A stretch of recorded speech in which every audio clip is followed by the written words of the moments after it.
Je vais commencer avec Vincent Ballon, qui est au Comité international de la Croix-Rouge depuis près de 15 ans, si j'ai bien calculé, qui a travaillé dans de nombreux pays, dont l'Afghanistan, Zimbabwe, Yémen et les Philippines, et qui actuellement dirige l'unité pour les personnes privées de liberté de l'agence recherche et l'agence de recherche et des activités de protection du CICR. Merci Frédéric, merci Vincent d'être là. Frédéric Lemarcy, qui est anthropologue, qui est actuellement en Guinée, délégué par l'Institut de recherche pour le développement et qui travaille auprès du Centre de recherche et de formation en infectiologie en Guinée, donc qui est aussi en plein dans le cœur du sujet. Alice Avakian, qui nous rejoint depuis le Liban, qui travaille pour l'association AGEM, une association qui depuis plus de 20 ans, si j'ai bien compté, travaille auprès des prisonniers, du travail légal, du domaine de la santé, de l'appui psychosocial, l'accompagnement de famille. Et de façon assez évidente, on sait qu'Alice aura beaucoup à nous dire sur la situation actuelle et sur la façon dont AGEM arrive à agir ou les défis qui sont rencontrés.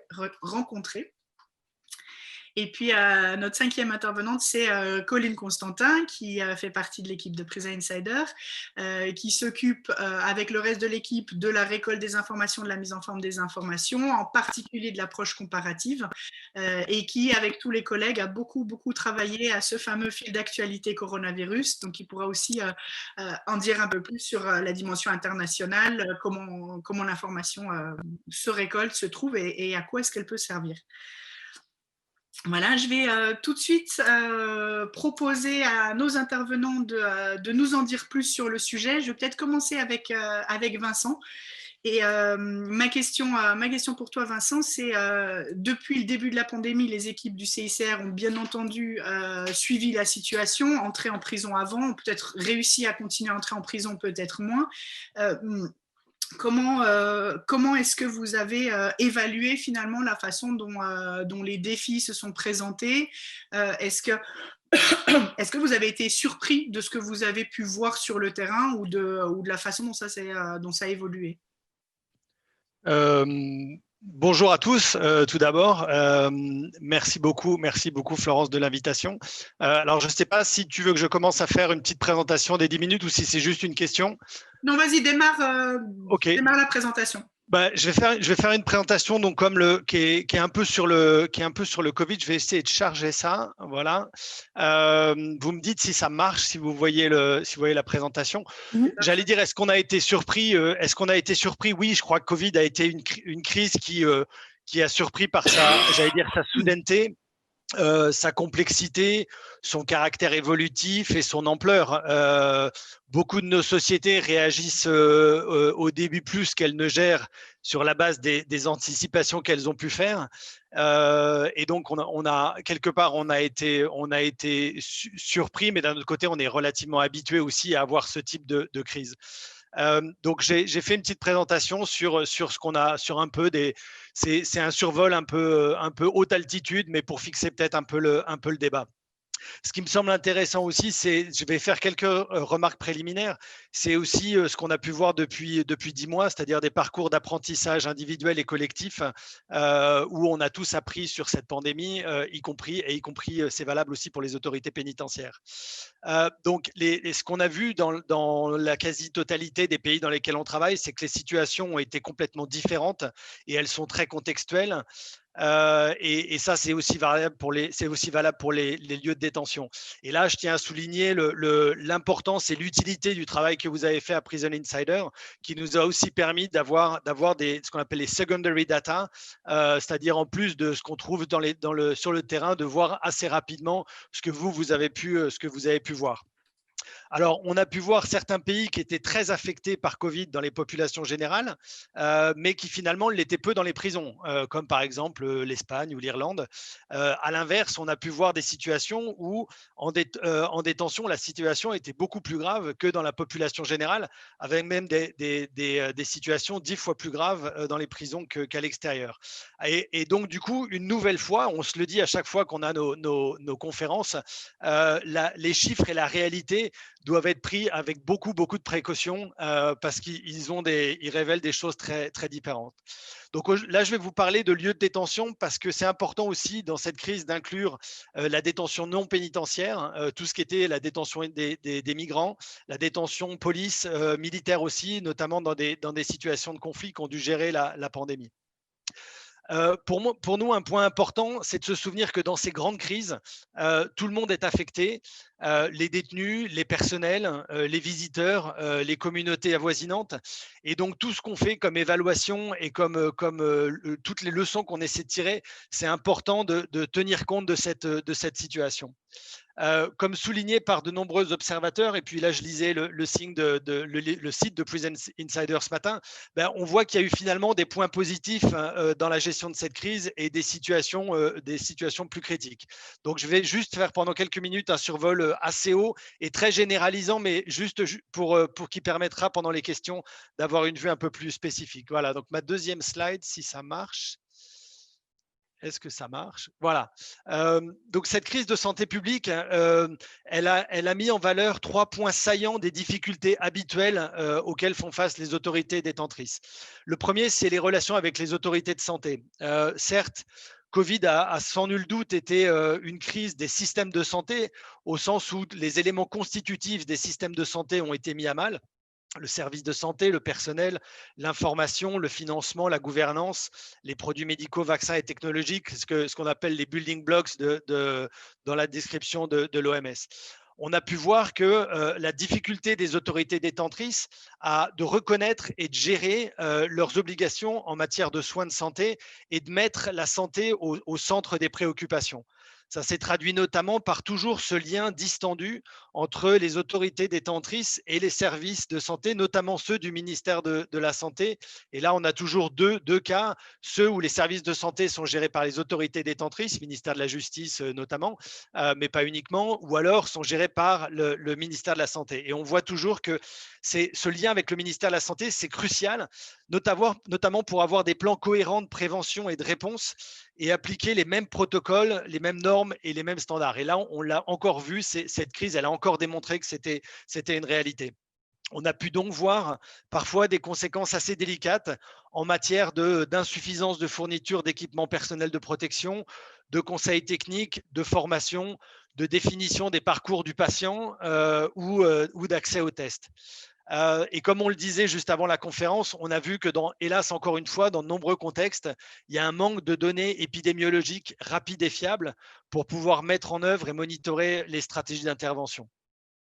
Et là, je serais assez curieux de voir ce que Frédéric peut nous dire justement sur est-ce que les pays qui ont eu à gérer récemment des épidémies, par exemple de type Ebola, est-ce qu'ils ont pu avoir une réponse globale plus adaptée? Voilà.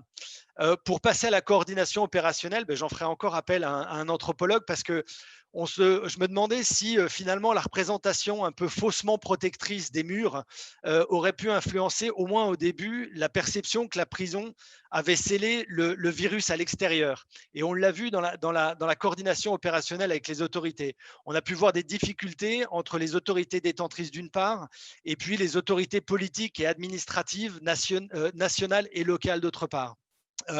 Les prisons, les lieux de détention ne sont pas toujours inclus dans les plans de préparation et de réponse. Ils ne sont pas toujours traités à l'égal, bien qu'ils posent le même type de risque à la communauté en termes de transmission. Et ça se traduit par souvent des silos administratifs ou des différences territoriales importantes à l'intérieur d'un même État. Alors la réaction politique, finalement, elle a été assez diverse, on a pu le voir. On a vu de nombreux pouvoirs exécutifs qui ont procédé à des libérations assez conséquentes de détenus, ou alors à l'opposé des situations de lockdown, y compris parfois avec le personnel à l'intérieur. Et ça, on a vu aussi un certain nombre de décisions un peu hâtives qui n'ont pas toujours pris en compte des aspects tels que la libération de personnes contaminées ou alors la libération sèche de certains détenus ou la libération de personnes en plein confinement sans mesure d'accompagnement pour retourner par exemple à la maison. Le troisième point que je voulais mentionner, c'était la surpopulation. Dans de nombreux pays, la justice, elle a tourné ou elle tourne toujours un peu au ralenti. Les audiences sont suspendues, les jugements d'exécution, par exemple d'expulsion, sont inapplicables en matière migratoire. Les mesures alternatives sont insuffisantes ou suspendues, ou elles sont difficiles à mettre en place. Et donc voilà, Covid a ouvert une période de problème du respect dû et des droits pour de nombreuses personnes détenues. De nombreuses interventions, comme on a pu le voir, et ça a été un peu une surprise, ont conduit à réduire la surpopulation carcérale. Bien évidemment, surpopulation qui est propice à la diffusion du virus et qui est en l'absence évidente de pouvoir mettre en place des gestes barrières ou des mesures de distanciation. Et là, en termes de surpopulation carcérale, il faudra probablement faire un décompte et une analyse précise pour savoir si elle a été assez rapide et assez importante pour générer un impact sur la morbidité. On estime, je crois, je lisais à peu près entre 200 et 250 000 personnes, dont certaines estimations, qui auraient été libérées des prisons. On doit mettre ça un peu en relation avec les 11 millions de personnes détenues et les 123, 124 pays qui sont en situation de surpopulation carcérale. Voilà, sans être favorable au tout numérique, on a vraiment pu voir aussi le retard des systèmes judiciaires dans les équipements de cours connectés et dans la définition des procédures adaptées de comparution. Et d'un autre côté, on a pu voir quelques succès dans certains pays. Voilà, on y reviendra peut-être. Je voulais juste mettre un point sur quelques domaines qui ont été amplifiés par la crise du Covid. La santé mentale, bien évidemment, la gestion de l'anxiété des personnes privées de liberté dans ces moments critiques. On a pu voir l'anxiété par rapport aux mesures extrêmes de restriction des régimes, à l'incertitude de sa propre situation, de la situation de sa famille, de la modification des mécanismes d'ajustement à l'intérieur des prisons, de la gestion des addictions. Bien évidemment, on a pu voir un certain nombre de situations d'émeutes ou de situations très tendues dans certains établissements dans lesquels les services étaient rompus, l'accès à l'eau, ou alors quand il n'y avait pas suffisamment d'informations pour réduire ce stress. Et je pense que l'un des points faibles de cette crise, ça a probablement été l'absence de soutien psychologique et social. Et je sais que Catherine Paulet est là, elle nous en dira peut-être un peu plus sur sa vision des choses. Au niveau des infrastructures, on a pu voir que de nombreux lieux de détention ne sont pas prévus pour des fonctions d'isolation et de quarantaine. Vous imaginez la différence de diversité entre des prisons où il y a de l'encellulement individuel et de l'encellulement collectif, où il y a des réfectoires communs ou alors la livraison de repas en cellules, des grandes et des petites cours de promenade. Un des éléments critiques de cette crise en prison, ça a quand même été bien évidemment l'espace et l'occupation de l'espace en prison. Un point rapide sur les plans de contingence. Ce qui a été frappant dans les premières semaines, c'était la nécessité d'avoir des guidelines, l'appétit pour avoir des lignes directrices et des guidelines pour tout finalement, pour faire face à une situation nouvelle et évolutive. L'OMS est assez rapidement arrivé avec des guidelines relatives à la détention, mais il a fallu quand même pour bon nombre de systèmes pénitentiaires repenser des fonctions et des processus. Et en l'absence de plan de contingence, la demande a été assez forte pour partager des bonnes pratiques. Et finalement, peut-être que ce sera un des points positifs à retenir. Je vais passer rapidement sur les visiteurs. Les familles, les avocats, les organisations de la société civile, les mécanismes nationaux de prévention ont été bien évidemment parmi les premières victimes un peu collatérales des restrictions. Et on a vu que ce que nous, on avait prôné, qui était une approche progressive de la restriction, finalement, la mesure la plus rapide, ça a été une suspension totale de toutes les visites. Et je pense que ça pose un problème maintenant, qui est celui de comment on peut assurer un continuum du lien, c'est-à-dire ne pas avoir une rupture trop abrupte du lien. Voilà. En matière de privation de liberté, ce qui a été ce qu'on a pu voir, c'est que le Covid a été un moment où des initiatives ont pu être prises pour mesurer le risque lié à l'enfermement. On a pu voir un balancement du risque. Est-ce que l'enfermement finalement n'était pas créateur d'un risque, d'un sur-risque par rapport à l'infection? Et là, on a vu un certain nombre de choses comme liées aux courtes peines, à la gestion des personnes âgées, aux alternatives qui sont devenues possibles à certains migrants qui ont été régularisés, qui ont été libérés, ou à la détention aussi des enfants. Mais on a vu que dans beaucoup de contextes, il y avait une absence de mécanismes ou de volonté de mettre en place ces mécanismes pour gérer ce type de population.